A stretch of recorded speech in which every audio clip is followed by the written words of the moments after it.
AIDS রোগের কি উপসর্গ নিয়ে রোগীরা আপনাদের কাছে আসেন? এটার উপসর্গ এক রোগী থেকে আরেক রোগী ভিন্ন ভিন্ন হয়।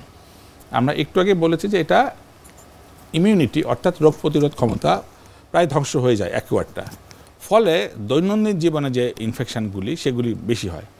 ধরা যাক কারো নিউমোনিয়া হয়েছে, মূলত লাংটা ভালনারেবল বাট নট নেসেসারিলি, তাহলে পারে কি হলো যে নিউমোনিয়া হতে পারে, অথবা বাংলাদেশের প্রেক্ষাপটে টিউবারকুলোসিস যক্ষ্মাটা খুবই বেশি হয়, অর্থাৎ এটা সুপার অ্যাডেড ইনফেকশন। আগে ওনার কোভিড ছিল, বাংলাদেশের প্রেক্ষাপটে যক্ষ্মার জীবাণু আমি আপনি হয়তো বহন করি, কিন্তু সেটা লক্ষণ প্রকাশিত হয় না, কিন্তু ওনার বেলা জেনে আঁকড়ে তো তার এই টিউবারকুলোসিস হলো। বাংলাদেশের প্রেক্ষাপটে আমি আবারও বলছি, আবার যারা এই যে ইন্টারসিটি গাড়িতে চলাচল করেন তাদের ভেতরে এটা খুবই কমন প্রবণতা থাকার কারণে যে ল্যাটেন্ট টিউবারকুলোসিস যেটা লুকিয়ে ছিল সেটা ওনার হয়। এবং এটাও যে ক্লাসিক্যাল টিউবারকুলোসিস এটা না, আবার তার বিভিন্ন এভিয়ান টিউবারকুলোসিস আছে।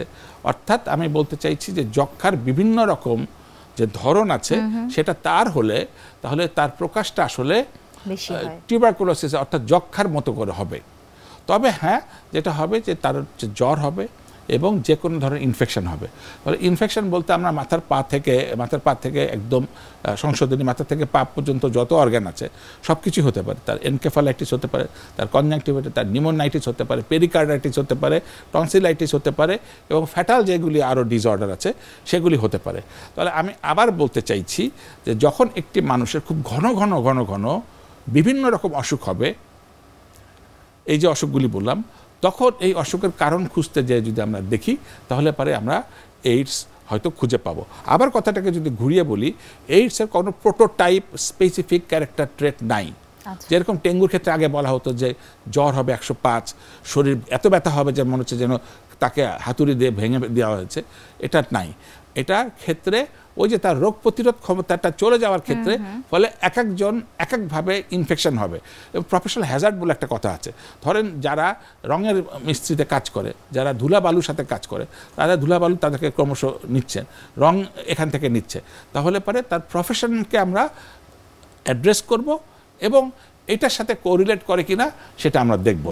তাহলে পরে সবচেয়ে বড় কথাটা হলো যে ওনার এই যে হিস্ট্রিগুলি আইদার উনি ড্রাগ নেন কিনা সূত্রের মাধ্যমে এবং ওনার মাল্টিপল পার্টনার আছে কিনা, এই দুটোকেই আমরা সবচেয়ে বেশি খুঁজে দেখতে হবে। একেবারেই স্যার, আমাদের অনুষ্ঠানে একটি নিয়মিত সেগমেন্ট হচ্ছে আমরা বিভিন্ন খাদ্যের পুষ্টি গুণাগুণ আমাদের দর্শকদের দেখিয়ে থাকি, সেটি এখন দেখে আসবো। প্রিয় দর্শক, দেখছেন স্বাস্থ্য প্রতিদিন অনুষ্ঠানে। এই পর্যায়ে চলুন দেখে নেই বিভিন্ন খাদ্যের পুষ্টি গুণাগুণ সম্পর্কে আমাদের পুষ্টিবিদের কাছ থেকে।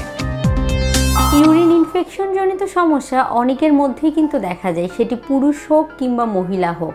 এই ইউরিন ইনফেকশন জনিত সমস্যায় যদি আপনি সমাধান না নিয়ে আসেন, সেটি কিন্তু পরবর্তীতে আপনার ইউরিনারি ব্লাডারে বিভিন্ন ধরনের ক্ষতির সম্মুখীন করে দিতে পারে।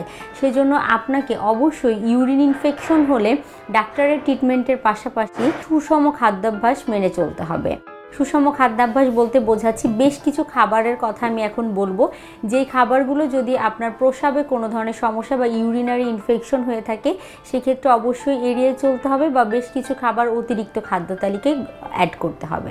সবার প্রথমে যদি বলতে হয়, যাদের ঘন ঘন বা ইউরিন ইনফেকশন বা ইউরিনারি ট্র্যাক্ট ইনফেকশন জনিত সমস্যা হয় তাদের প্রচুর পরিমাণে পানি পান করতে হবে। পানি পান করার বিষয়ে তাদেরকে সতর্কতা মেনে চলতে হবে, কেননা দেখা যায় অনেকেই খুব অল্প পরিমাণে পানি পান করেন। এই অল্প পরিমাণে পানি পান করার কারণে তাদের ইউরিনারি ট্র্যাক্ট ইনফেকশন জনিত সমস্যা দেখা দিয়ে থাকে।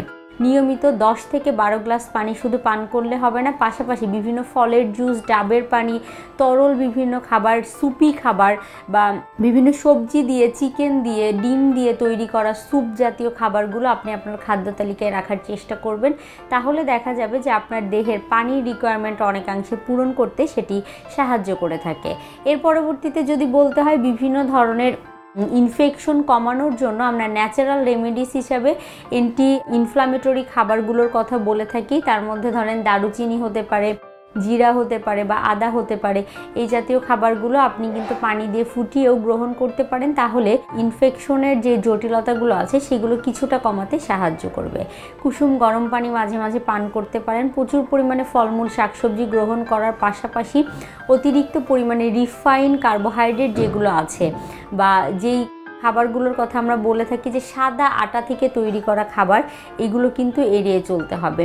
যেমন সেটি পাউরুটি হতে পারে, সেটি পাস্তা হতে পারে, বা বাইরে থেকে কিনে নিয়ে আসা বিভিন্ন ধরনের বার্গার, স্যান্ডউইচ বা এই জাতীয় খাবার যেগুলো আছে এগুলোও কিন্তু এড়িয়ে চলার চেষ্টা করতে হবে। টেস্টিং সল্ট, ক্যাচআপ এই জাতীয় জিনিসগুলো এড়িয়ে চলতে হবে, কেননা এগুলো কিন্তু দেখা যায় যে আপনার ইউরিনারি ট্র্যাক ইনফেকশন জনিত সমস্যা বাড়িয়ে দিতে পারে।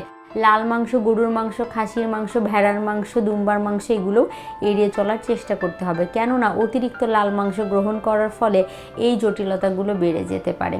আর ইউরিনারি ট্র্যাক ইনফেকশন জনিত সমস্যা আমরা সবসময় বলে থাকি অতিরিক্ত মশলাদার খাবার এড়িয়ে চলতে হবে, কেননা অতিরিক্ত মশলাদার খাবারও এই সমস্যা বাড়িয়ে দিতে পারে।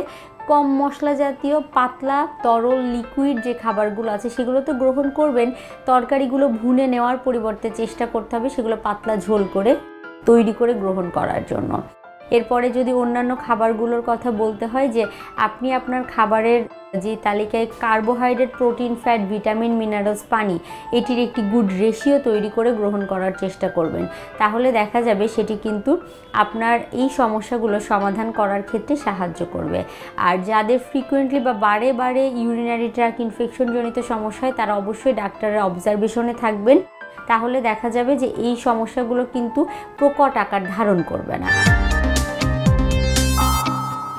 স্যার, একেবারে অনুষ্ঠানের শেষ পর্যায়ে আছি, যেহেতু আজকে আমরা এইডস নিয়ে কথা বলেছি এবং আপনি এইডস কিভাবে ছড়ায় এবং সেটিকে আসলে অ্যাড্রেস করে কিভাবে প্রতিরোধ করতে হবে সেটিও আমরা বুঝতে পেরেছি। তো এর কোনো চিকিৎসা রয়েছে কিনা সবশেষে যদি আমাদের দর্শকদের আপনি জানাতেন। সুনির্দিষ্ট চিকিৎসাটা নাই, কিন্তু সাপোর্টিভ ট্রিটমেন্ট আছে। অর্থাৎ যার এইচআইভি হয়ে গেছে ইনফেকশনটা, তাহলে আমরা বারবার বলেছি অন্যান্য ইনফেকশন হয়, তাহলে সেই যখন ইনফেকশন যেন না হয় তার জন্য যথেষ্ট মনিটর করা, এবং যদি ইনফেকশন হয়েই যায় তাহলে পারে তার চিকিৎসা করা, এবং যদি হয়ে যায় তাহলে তার জন্য অন্য জটিলতা না হয় সেদিকে লক্ষ্য রাখলে পারেই রোগী অনেক ক্ষেত্রেই ভালো থাকবে, কষ্ট কম হবে এবং হয়তো দীর্ঘ জীবন দেওয়া সম্ভবও হতে পারে। অনেক অনেক ধন্যবাদ আমাদের অনুষ্ঠানে আসবার জন্য। আপনাকে ধন্যবাদ জানাই।